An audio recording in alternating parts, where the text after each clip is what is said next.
Alright, so today we'll be testing Dragon's Dogma 2 with the RTX 4070. I got gifted this game by a friend with the sole purpose of making a video for the channel. Thank you very much. And today we're pairing that GPU with the Core i5-14600KF CPU. That again is paired with 32GB of DDR5 6400 megatransfers per second CL32 memory. I'll put up all the specs on the screen this time, I'll remember.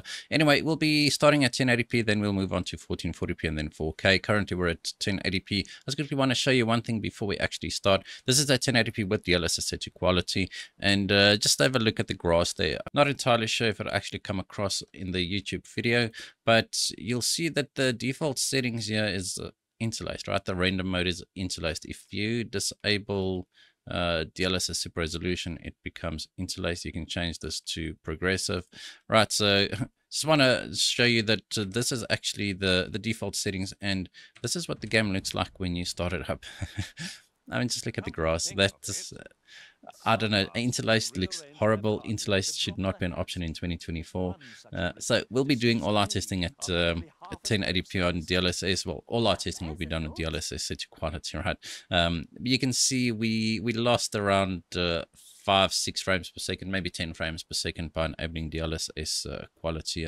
So that's just the test parameters, right? I just wanted to clear that up. So if we go ahead here, the menu works very stupid. Anyway, so we can't change the preset whilst in game. We're just on the high preset at 1080p, and as I said, we'll be using DLSS not for performance improvements, but because of image quality. Right, so let's go ahead and enable that. So I'll be doing two tests. I'll be testing outside and then inside a city. And inside the city is actually where a lot of people complain about the performance, right? Let me get all of this up and running. These harpies are extremely annoying. And one other thing that I do hate that a lot of games nowadays do is, I need to remember the correct keys, there we go, is that sometimes the up and down is not the same speed as the left and right, depending on the camera. So the y-axis is a lot slower than the x-axis, and I do find it very annoying. But you can see running around, we actually, the grass reacts to us. That's actually quite nice. We're getting an average here of 120 frames per second. That'll change momentarily. You can see the frame time graph is not very smooth though. Anyway, as you can see, getting an average of 117 frames per second. Our 1% laser sitting at 77 and our 0.1% laser sitting at 47. We're not GPU bound. Our GPU usage is hovering between 70 and 90%. Yeah, that's to be expected. We're running at 720p. So it's definitely not going to be the most taxing experience on the GPU, except if you look this way, then we are GPU bound. All right, I'm just going to up the resolution to 1440p and then we'll reload the save. We're now at 1440p, exactly the same settings, DLSS set to quality. Just want to tell you, I will be doing some ray tracing tests as well. It's just whilst in game you can't enable ray tracing, so I'll do all of that after the pure rasterization benchmarking. And you can see we didn't lose that much going from 1440p to, or going from 1080p to 1440p. Sure, there's maybe 10-15 frames per second difference depending on exactly where you are. It's really not the most consistent game at all, and the frame time graph is slightly smoother now, probably because we are more GPU bound here, but it's definitely still not a very smooth experience. You can see that like you've got a very smooth line, and then all of a sudden there's quite a lot of frame time deviation, and that does become quite annoying. And I know I'm not the best adventurer currently. I just wanted to get to this point so I can actually try and benchmark some stuff, and yeah, we are struggling to find harpies and goblins. Anyway, so there we have it, just a short fight. It had an average there of 109 frames per second. Once again, our 0.1% lows are looking pretty poor at 34 frames per second there. Right, so definitely not ideal. But my sword and shield look quite okay. Anyway, let's move this on to 4K. Right, we're now at a 4K with DLSS set to quality, still on the high preset, and I'm actually quite impressed. getting just above 60 frames per second, well, just above 70, but it'll drop below 60 at times. I was not expecting this GPU to be able to maybe maintain 60 frames per second. It probably won't, depending on fight scenes, etc. As you can see, there's actually quite a lot of action, or particles when there's action. But strangely enough, even in this pretty mediocre fire spell, we are still getting above 60 frames per second. That's actually pretty okay, not terrible at all. So I just want to say, I'm not going to do a very full benchmark run. I actually want to wait for a few patches. I just want to show you what kind of performance you can actually get right now. That's why I'm not testing different DLSS presets, not testing different settings, but this is actually okay, except for that frame time graph. Just look at the spikes there in the frame time graph. Funnily enough, though, our 0.1% lows are pretty much the same as what they were at 1440p. 37 frames per second is 0.1% lows. So I'd really hope that they can get a patch out and fairly soon as well. Right, so I do think we will probably just test the additional DLSS setting here. This game was actually supposed to launch with DLSS3 frame generation as well.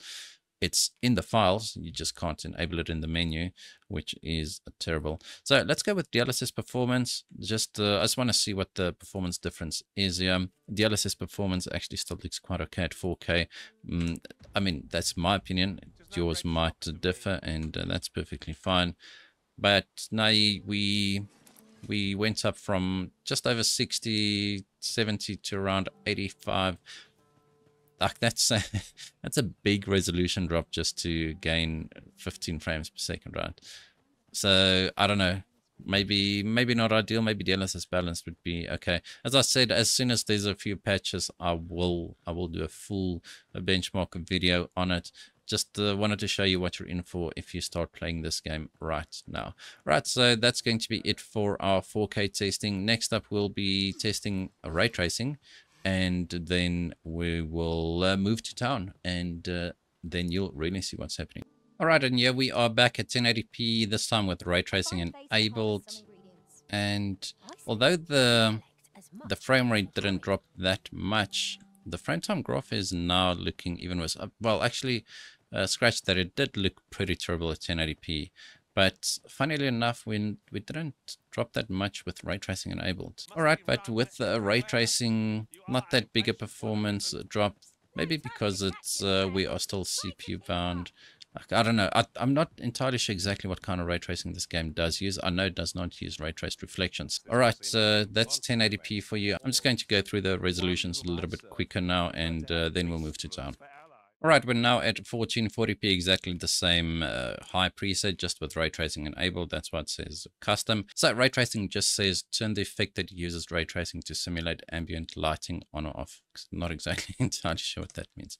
Anyway, so we are back here. Let's just reset our numbers, and sure, it is slightly lower than previously at 1440p without ray tracing, but not by much, really.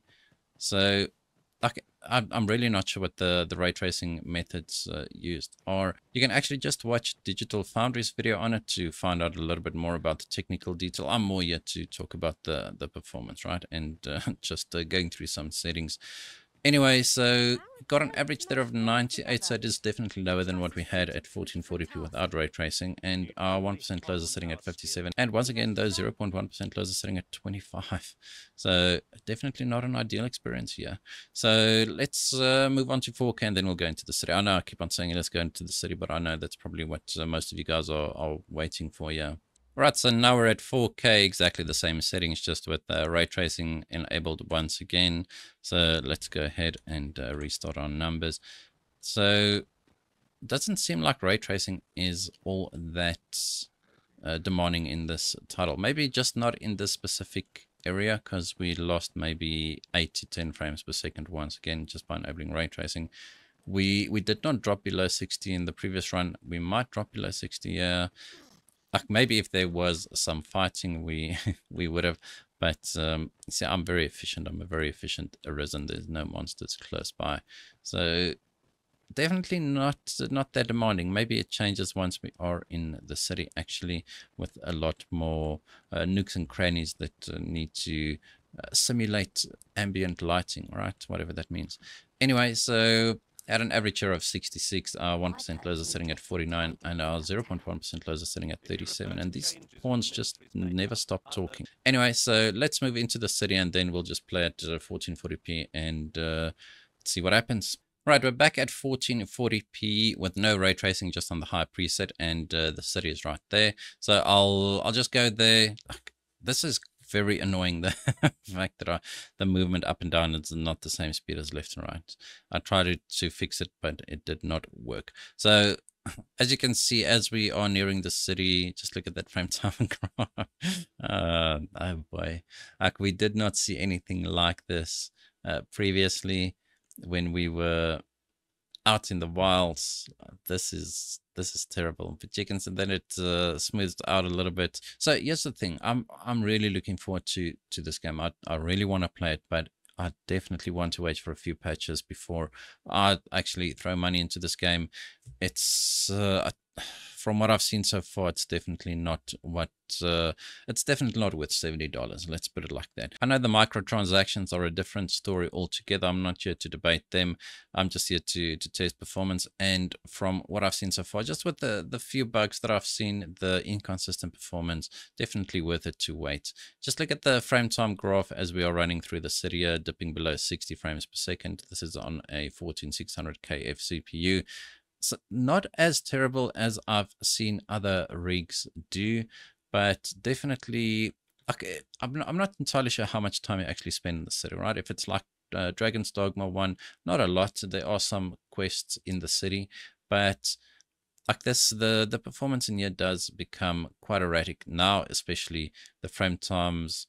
Even though we are sitting at 80 frames per second, the frame time pacing is extremely off. Right? It's very uneven, and that's causing something like micro stutter. Just does not feel very responsive, and also not not smooth at all. Like there's a difference between a high frame rate and a smooth frame rate, right? And this is definitely not a smooth frame rate. And this is not because we're running on the high preset. If you drop this down to the low preset, none of this changes at all. Just look at our GPU usage, sitting at 47%. That's really, really terrible. I know Capcom said that they will fix some of the CPU issues, but a game should never launch in this state. That's just my opinion. Just look at Horizon Forbidden West's launch. Sure, it's a game that's 2 years old at this point, but it was just ported to PC, and the performance there was significantly better than the performance for this one. Sure, this is a new game and there's no base to really work off of, but porting a PlayStation game to the PC also is quite a lot of work. And this is just, I don't know, this is frustrating. I don't know if you can hear the frustration in my voice. We went from 130 frames per second outside down to 60 inside, but a very inconsistent 60, even though the average says 82. Remember, I had the frame rate counter on just running inside the city or running from outside in, and that's why the frame rate is that high. But the more NPCs there are, the more erratic the frame times, the worse the performance. So even if you drop this down to low, you can disable ray tracing. Not that ray tracing is enabled right now, but you can do all of that kind of stuff. You can play on 720p. You will still see this exact same performance because we are not GPU limited. And that's really my only gripe with this game. It's the performance. All right, and that's my rant. Sorry if you have to listen to it. This has all the hallmarks of becoming a great game. I just want them to resolve these performance issues, and then I'll spend nights and nights playing this game for sure. All right, that's going to be it for this video. I hope you guys enjoyed it. If you did, hit that like button, hit the subscribe button, and as always, we hope to see you in the next one.